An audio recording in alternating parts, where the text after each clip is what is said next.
Good morning, everyone. Kate Bora here, coming at you from my new home. I've moved, so things are still getting a little bit set up, but gosh, what a difference. I love my old office, but just the difference that, surroundings, lots of natural light. I'm fortunate enough to have beautiful water views as well from my new office. So perfect timing with regards to, September. Spring is new beginnings.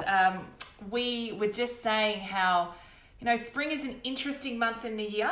September, for me, I really use it as an opportunity to focus on my health, my well-being, detox, all kind of meditation, mindfulness, really looking at how do I get myself in the strongest state, the best physically, emotionally, mentally that I can be.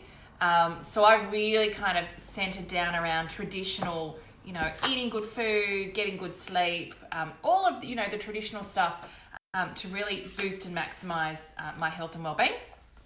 Really so I can ramp up for the rest of the year so that I can have really big October, November months. November is, I think, one of the toughest months of the year. So I always say that everyone's in really interesting or challenging spaces in November. Most, the amount of clients that are wanting to, quit their jobs or I guess just, are really struggling with things.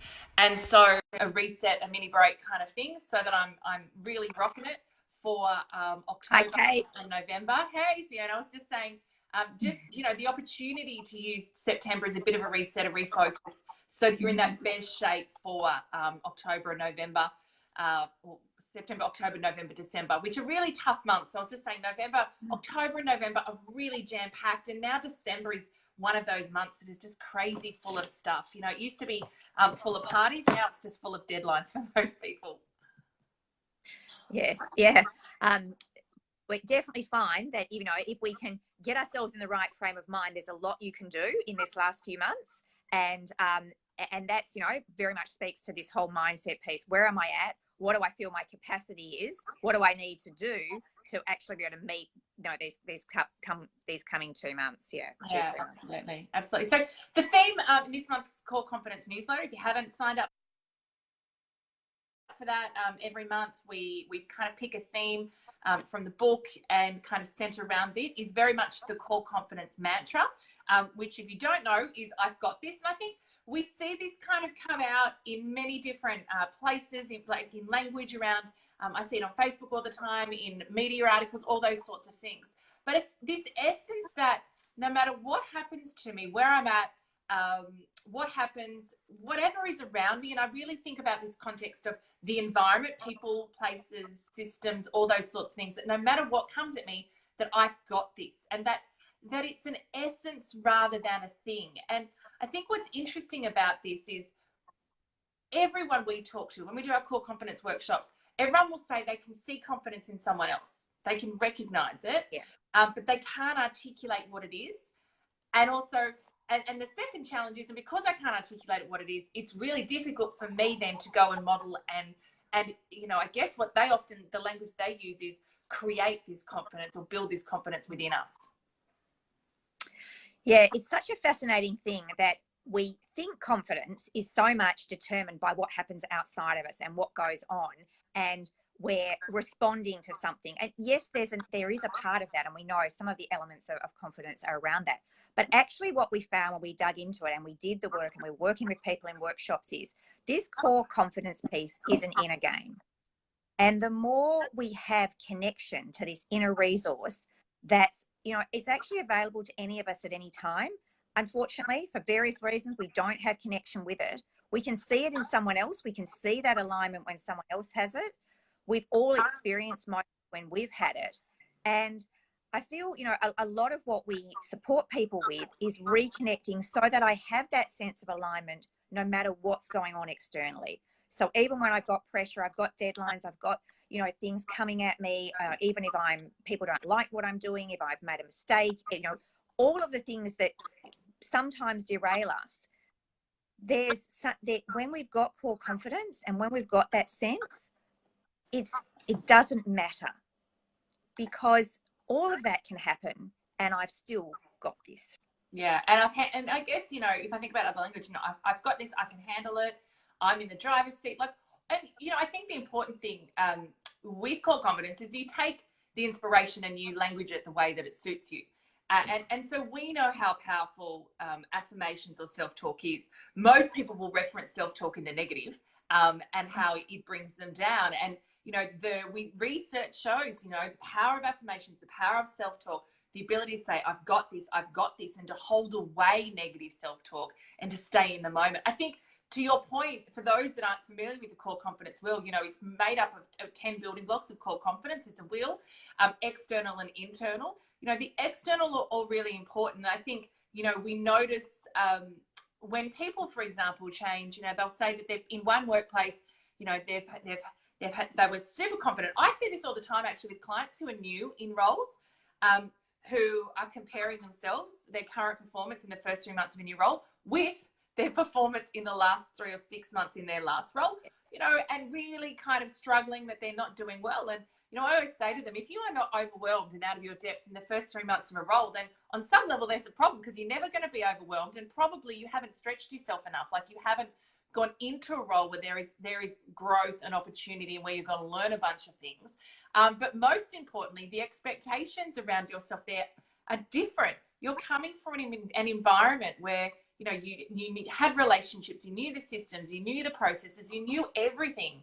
If I put it in the language of core confidence, in the building blocks, you had great relationships, you're really clear about expectations, you were really clear about what you needed to get done, you were, you know, really able to kind of work hard, and you knew everything, right? So if we think about, you know, that external confidence orientation, you had it all. Of course, there were times and moments in meetings or in discussions where it would break down, and that's where the internal building blocks to core confidence are so valuable. But I think the important piece is when you come over to this new role, and you're in it, it's actually the inner game, the internal building blocks of core confidence that are so important.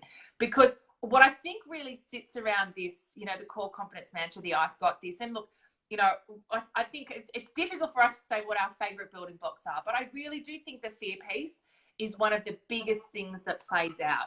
That why it's the fear that I don't have this, that what does that look like from a reputation point of view? What does it mean from rejection? All of those sorts of things. How will others see me? And most importantly, how does that threaten my belonging? That really kind of influences this piece of, am I in a state of core confidence, in a state of I've got this, or am I not? Yeah, and as you say, it's so often when we're in a new environment or something's different, or, you know, maybe we haven't been in the workforce for a while, or we've come back, or, you know, something's changed, and we're used to having something, and we're used to being able to do things a certain way, and now I've got to try something different. And I'm seeing this, you know, with a client I'm working with at the moment, and, you know, very different dynamics, very different team orientation in previous roles, and now in a new role, and really struggling in some ways to find her feet around some, you know, seriously challenging dynamics, but also acknowledging that there's, you know, part of this could be to do with what's going on in my personal life, and how is that impacting, and you know, having lost connection to my core confidence, what is it that I need to do? And certainly we're focusing initially on those internal aspects. And I think this piece about mindset, you mentioned earlier about, you know, the kind of, we talk negatively about the voice in our heads and how to reframe that. And I think one of the face fear piece opportunities for us is, you know, face fear is absolutely fundamental to being able to, you know, show up and do what we need to do. And obviously the reframe from that, from an affirmation point of view, is all around courage. So how do I acknowledge myself as a courageous person? How do I, you know, harness this notion of courage, even though we're all going to face moments of fear? Like, you know, that's just simply being human. And as you say, in a new environment, we're probably going to get whacked with a few every day. But what's the courage that I bring to the table every day? And, you know, if you've done some work, and if you have some connection to these inner building blocks of core confidence, you will notice that you have more courage and more resilience, no matter what's going on externally. Yeah, and I think that's, and I'm reminded of, you know, the wonderful work of Brené Brown around courage here, and just, you know, that tool, and we've referenced it recently. We saw her in July, and you know, just that tool of, you know, the story I'm telling myself, because, you know, I'm sharing that with clients all the time. What I see it do is it forces you to put a mirror up and look at what it is that you're thinking, and then there is this cognitive or rational brain kind of piece that comes in and goes, oh, that's not true, or is that true? And even just that questioning the possibility aspect of that has people go, oh, maybe not. So I think there's a really important piece around, the stories we're telling ourselves, really looking at them, externalizing them, and actually being able to look at them and just in and of itself as a tool around if you don't think you've got this, if you're having that moment where you're shrinking. And I think, the opportunity for everyone in this month, in this week, is to think about where in parts of life, where in life do I not feel that I've got this? Where do I know that I shrink? Often, our clients describe it as I shrink, I stay small, I am quiet, I don't speak up, all of those sorts of things, or I'm filled with intense anxiety. I'm saying yes, but physically, emotionally, I'm so just tight. So where is it? What parts of life or what relationships do you feel like maybe you don't have your core confidence? You haven't got that I've got this moment. And, taking one of those and looking at how do I start to get really connected with and understand the dynamics of what's going on with my core confidence in and of that moment. And then looking at, and lots of great resources, the book Core Confidence, Brené's work, so many different resources to really lean into and go, okay, cool. What is it that I need to do differently so I can show up differently? Yeah, as you say, there are a multitude of resources. We certainly encourage you to go with those. I think, coming back to this spring theme, spring is a time for expansion and growth. That's the nature of the world is actually doing that right now. So it's exciting to go, well, where is it that I would naturally contract? How could I flip that and do a bit of expansion instead? Yeah. And as we always say, staircase your way to core confidence. Yeah. Let's leave it there, guys. Coreconfidence.com.au. And as always, any questions, feel free to post them in the Facebook group. Would love to have those and answer those in due course. Thanks, guys. Thanks, Bea. Thanks, Kate. See you.